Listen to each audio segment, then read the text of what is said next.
وَإِنَّهُ لَتَنزِيلُ رَبِّ الْعَالَمِينَ۔ وہ اللہ تبارک و تعالی سرو شکتیمان، یہ اس کا کلام۔ اس لیے مسلمانوں، تمہاری حفاظت اس زمین پر پرٹیکولر لفظوں میں، خاص لفظ میں اللہ نے بیان نہیں کیا کہیں پر بھی، لیکن یہ کہا if you connect with the Quran, if you love to recite the Holy Quran, if you recite every day the Quran Kareem، daily تم قرآن کی تلاوت کرو گے، قرآن کا دوست بن جاؤ گے، قرآن کا ساتھی بن جاؤ گے، تو یاد رکھو اللہ نے قرآن کی حفاظت کی ذمہ داری لی ہے۔ کسی کتاب کی حفاظت اللہ نے اپنے ذمے نہیں لی۔ بتائیے کون سی کتاب ہے جس کی حفاظت اللہ نے اپنے ذمے لی ہو؟ 350 صحیفے اس زمین پر نازل کیے گئے اللہ کی طرف سے، کسی بھی صحیفے کی ذمہ داری اللہ نے نہیں لی، لیکن صرف قرآن ایک واحد کتاب ہے جس کی حفاظت کی ذمہ داری اللہ نے لی ہے۔ اِنَّا نَحْنُ نَزَّلْنَا الذِّكْرَ وَإِنَّا لَهُ لَحَافِظُونَ۔ توریت، زبور، انجیل، ہم ان کتابوں کی بات، ان کتابوں کی ذمہ داری میں نہیں لے رہا، حالانکہ زبور میں نے نازل کیا، توریت کو ہم نے اتارا، انجیل ہم نے دیے، اور بھی ابراہیم کو ان کے صحیفے دیے، نوح کو ان کا صحیفہ دیا، جتنے بھی نبی تھے داؤد کو زبور سے نوازا، سلیمان کو ہم نے صحیفے دیے، یوسف کو صحیفے دیے، یعقوب کو دیے، اسحاق کو دیے، اسماعیل کو دیا۔ کسی بھی صحیفے کی، کسی بھی کتاب کی ذمہ داری اس کی رکشا کرنا، اس کی حفاظت کرنے کی ذمہ داری اللہ کہتا ہے کہ میں نے نہیں لیا۔ لیکن دنیا والوں، کان کے سارے پردے کھول کر سن لینا، اللہ کہتا ہے یہ وہ قرآن ہے، 30 پارے اس قرآن کے اس زمین پر، اس کی حفاظت میں کرتا ہوں، اور یہ میرا کلام ہے، کسی اور کا نہیں۔ یہ ایسی کتاب ہے جس میں ذرہ برابر کوئی شک بھی نہیں کر سکتا۔ ذالک الکتاب لا ریب فیہ، کوئی شک کی گنجائش ہی نہیں۔ ذالک الکتاب لا ریب فیہ، یہ کتاب ایسی ہے جس میں ذرہ برابر شک کی گنجائش نہیں ہے، کوئی شک نہیں کر سکتا اس کتاب میں۔ اور کتابیں شک کیا، یقین کی جا سکتی ہے اس بات پر کہ اس کتاب میں تبدیلی ہوئی۔ اٹھائیے رگ وید، اٹھائیے یجروید، اٹھائیے ساموید، اٹھائیے اتھروید، اٹھائیے یہ سب رگ وید کے اندر پریورتن کر کے، یجروید میں پریورتن کر کے، ساموید میں پریورتن کر کے، اتھروید، ان کتابوں کو ان شاستروں میں پریورتن کرنے کے بعد پران بنائے گئے۔ برہم پران، وشنو پران، شیو پران، بھاگوت پران، متسیہ پران، گرور پران، اور نہ جانے کتنے پران، 18 پران بنائے گئے۔ ان کے بعد ان پرانوں میں تبدیلی کر کے، اضافہ کر کے اپنشد بنائے گئے۔ ان اپنشد کی باتیں جب سمجھ میں نہیں آئی تو بعد کے زمانے میں مہا بھارت، گیتا، رامائن، رام چرتر مانس، تلسی داس کی، ورتناکر والمیک کی رامائن، یہ کتابیں اس کے بعد وجود میں لائی گئی۔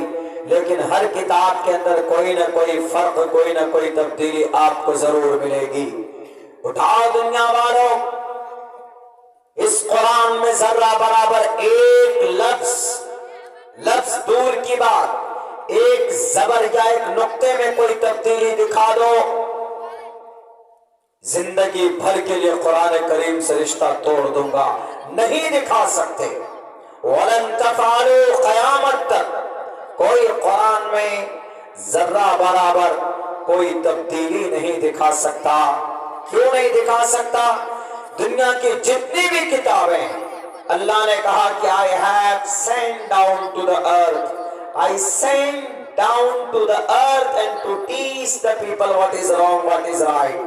But I said, I mentioned openly, I will not protect of this book. I will not protect this book. میں اس کتاب کا محافظ نہیں ہوں، میں اس کتاب کی حفاظت نہیں کروں گا۔ توریت موسیٰ کو دیا گیا، اے موسیٰ حفاظت تم کرنا۔ زبور حضرت داؤد کو دیا گیا، اے داؤد تم حفاظت کرنا۔ انجیل حضرت عیسیٰ کو دیا جاتا ہے، اے عیسیٰ اس کی حفاظت خود کرنا۔ لیکن جب قرآن کی باری آتی ہے تو اللہ کہتا ہے کہ اے محمد، یہ قرآن آپ کو دیا جا رہا ہے، لیکن اس کی حفاظت آپ فکر مت کرنا۔ ان 1.5 آنکھ والے لال بھجکروں سے اس کی چنتا مت کرنا آپ۔ ان نالائق ناہنجار، بے زبان اور بے لگام یہ میڈیا والوں کی فکر مت کرنا۔ یہ قرآن کے غلط معنی مطالب بتائیں گے لوگوں کے سامنے۔ I am enough، میں کافی ہوں ان لوگوں کے لیے۔ کیوں؟ ہم نے اس قرآن کو نازل کیا ہے اور یہ کلام ہمارا ہے اور اس کی حفاظت بھی میں ہی کروں گا، کوئی اس قرآن کو بدل نہیں سکتا۔ کیوں؟ اللہ کا کلام کبھی بدلا نہیں جا سکتا۔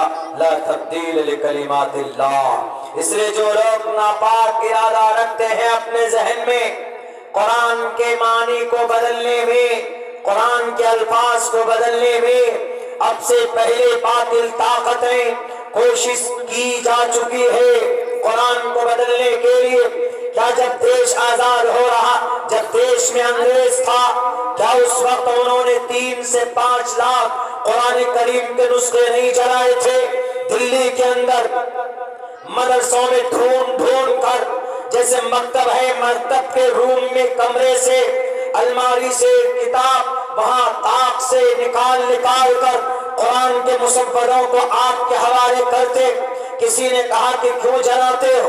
انگریز نے کہا کہ مسلمانوں کی طاقت اس قرآن سے ہے، مسلمانوں کو انرجی اس قرآن سے ملتا ہے، ہم اس قرآن کو جلا دیں گے، ہم اس قرآن کو دفن کر دیں گے، ہم اس قرآن کو مٹا دیں گے تو ہم ان کے اوپر حاوی ہو جائیں گے، ان کو پاور اور ان کو طاقت ملنی بند ہو جائے گی، تو یہ ہم سے مقابلہ نہیں کریں گے۔ آج اس قرآن کے وجہ سے یہ لوگ ہر تیسرے دن سر پر کفن باندھ کر ہاتھ میں تلوار لے کر ہم سے لڑنے کے لیے چلے آتے۔ اس لیے قرآن کے ایک نسخے کو باقی نہیں رکھوں گا، قرآن کا ایک مسودہ جلا کر راکھ کر دوں گا۔ کسی عالم نے کہا کہ تو پاگل ہے، تو بے وقوف ہے انگریز، کیا تو قرآن کے نسخے کو جلانا چاہتا ہے، قرآن کے مسودے کو جلانا چاہتا ہے جو کتاب کی شکل میں ہے؟